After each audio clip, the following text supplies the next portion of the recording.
Bonjour à tous et à toutes et bienvenue sur Radar, le podcast qui vous emmène dans l'univers de Safran. Parce qu'une certaine flamme anime nos équipes au quotidien, vous allez découvrir au travers des épisodes Passion comment nos collègues s'engagent et font vivre leur enthousiasme chez Safran et en dehors. Pour ce nouvel épisode, nous sommes allés à la rencontre d'Olivier Leclerc, responsable du programme d'intrapreneuriat et de l'aérogarage. Passionné par l'innovation, l'intelligence collective et l'intrapreneuriat, Olivier s'est lancé un défi dans lequel il a plongé il y a plusieurs années avec passion, ouvrir des possibles différents. Partons à sa rencontre.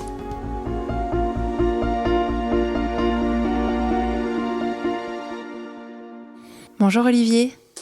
Bonjour Sophie. Bienvenue sur Radar. Merci de m'accueillir. Olivier, à part le parfum de glace, qu'est-ce que le mot passion signifie pour toi ? Le mot passion, ça évoque de l'engagement, de la continuité, ça évoque de l'enthousiasme, du partage. C'est des mots qui me viennent associés à ce mot-là, qui est un très joli mot, je trouve. Olivier, tu mets toute ton énergie chez Safran, mais aussi en dehors, au service de l'intrapreneuriat et de l'innovation. Pourquoi est-ce que tu as choisi de t'engager sur ces sujets-là ?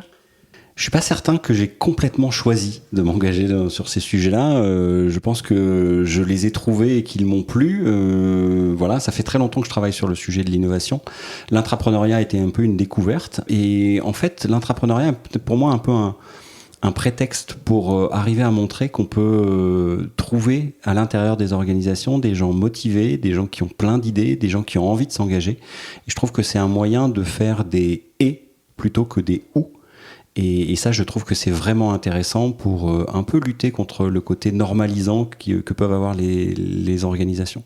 J'aime beaucoup dire que les personnes ont des talents et sont chacune différentes. Pourquoi est-ce que dans l'entreprise, il n'y aurait qu'une seule bonne façon de faire ? Je conteste un petit peu ça et pour moi, l'intrapreneuriat permet de montrer qu'on peut faire autrement et l'innovation aussi. Je pense que c'est intéressant de définir le terme intrapreneuriat.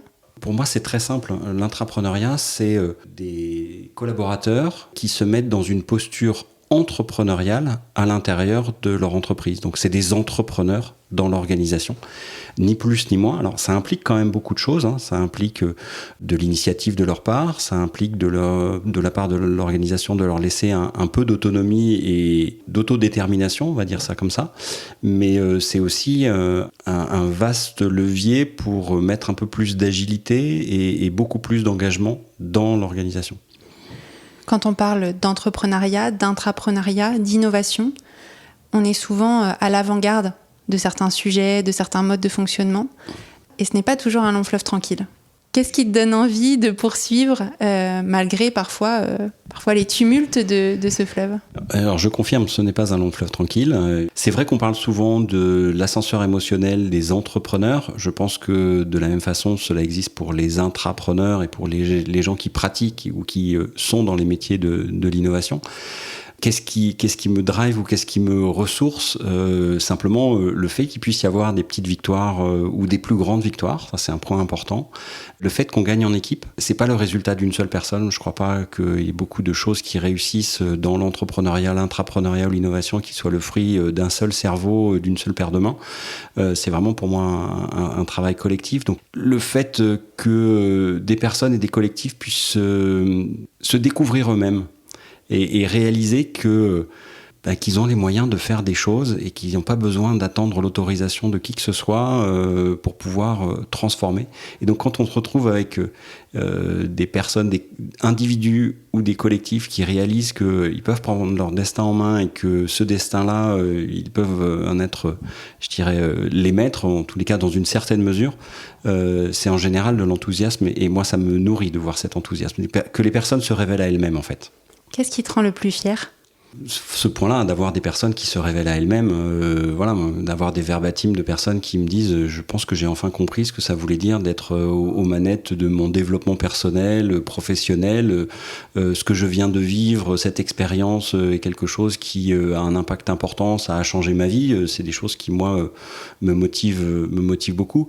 Et un motif de fierté quand même à l'intérieur de Safran, c'est d'avoir réussi à faire en sorte que l'aérogarage existe et que le programme programme d'intrapreneuriat ait pu être déployé et ouvert à l'ensemble des collaborateurs.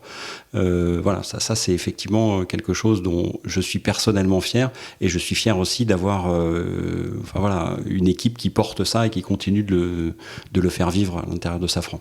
Olivier, est-ce que tu peux nous expliquer ce qu'est l'aérogarage chez Safran ? Oui, bien sûr. Alors l'aérogarage, c'est d'abord un lieu, un espace. Il y a à l'intérieur un Fab Lab, donc un lieu d'expérimentation où on peut fabriquer des choses. C'est aussi un lieu où on peut conduire des sessions de créativité, des ateliers. Donc ça, c'est sur la dimension lieu. Et puis, ajouté à ça, il y a une offre de service et une équipe qui fait vivre cette offre de service, où on propose aux personnes qui nous sollicitent de réfléchir avec elles à leurs problématiques et essayer de construire, de co-construire, et c'est une dimension importante, des solutions, des ateliers qui leur permettent d'avancer sur leurs problématiques et de trouver un début de solution chez elles. Au-delà de l'aérogarage et en dehors de Safran, tu as créé une association qui s'appelle Les Activateurs. Tu donnes des cours d'entrepreneuriat dans des écoles. Comment est-ce que ces engagements nourrissent ta passion pour l'innovation et l'entrepreneuriat ? En fait, je crois que j'ai besoin de rencontrer des gens, j'ai besoin de confronter ce que je vis, ce que je vois à d'autres pratiques pour m'inspirer, pour avoir du retour, du feedback. Ça m'intéresse beaucoup. La motivation des activateurs, c'était aussi comment est-ce qu'on peut faire une forme de ressourcerie pour des personnes qui sont dans des organisations et qui vivent cet ascenseur émotionnel.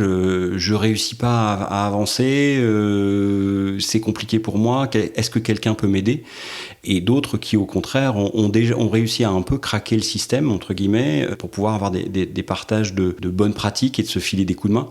Sur la notion de cours, en fait, c'est quelque chose d'un peu militant. Moi, je me porte un peu en faux sur le fait que pour avoir réussi sa vie, il faut avoir créé sa start-up à 25 ans et qu'il n'y a que ce chemin-là qui permette de s'épanouir. Je crois qu'on peut tout à fait innover, s'épanouir, faire des choses nouvelles dans des organisations petites ou grandes.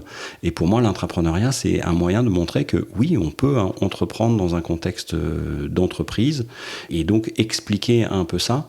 Et puis, il y a un autre volet, c'est d'inviter les personnes qui sont face à moi à se poser la question de pourquoi est-ce qu'ils ont envie d'entreprendre et que ce soit pas juste un peu du vernis, j'ai envie de devenir riche, j'ai envie de devenir célèbre. Mais je trouve que c'est important d'apporter une forme d'éclairage sur cette dimension-là. Et le dernier point, sur donner des cours, j'aime bien être challengé dans mes pratiques et j'aime bien avoir des jeunes qui m'expliquent pourquoi ça marcherait pas, d'être un peu challengé. Donc ça, c'est pour les jeunes, mais aussi pour les moins jeunes, des gens qui ont plus d'expérience, qui sont dans des MBA par exemple, de regarder si dans leur propre contexte, ce que je propose ou ce que nous proposons du côté de Safran peut être transposable et comment arriver à le challenger aussi.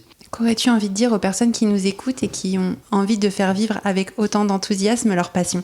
Ah mais juste faites-vous confiance. Fut un temps, j'aurais dit n'ayez pas peur de faire le premier pas. Pour moi, c'est plus se faire confiance. On peut se lancer dans des contextes un peu sécurisés, simplement en parlant un peu à d'autres. Et en général, la barrière est plus simple à franchir. Mais faites-vous confiance. Voilà, c'est juste ça que j'ai envie de leur dire. C'est un conseil que tu t'es appliqué ? Je crois. En tous les cas, au fur et à mesure du temps. Et je crois que c'est aussi pas quelque chose qui est purement individuel, c'est-à-dire que on peut se faire confiance simplement parce que d'autres vous donnent confiance ou d'autres vous appellent à tenter des choses. Je crois que le contexte dans lequel on travaille est essentiel de ce point de vue-là, et de pouvoir avoir en équipe un espace un peu safe, les anglo-saxons appelaient ça un safe space, où on peut oser dire, où on peut faire, où on peut se lancer. Je pense que c'est extrêmement important. Donc voilà, il faut pouvoir le dessiner, il faut avoir la chance d'être dans ce contexte-là, sachant que chacun est acteur du contexte dans lequel il est. Pour moi, c'est pas du tout une dimension passive. Ouais, mais je crois que je me le suis appliqué d'une certaine façon. Merci beaucoup, Olivier. Merci, Sophie. C'était un plaisir. Et vous ? Quelle est la passion qui vous anime ? Merci pour votre écoute et à très bientôt pour un prochain épisode de Radar.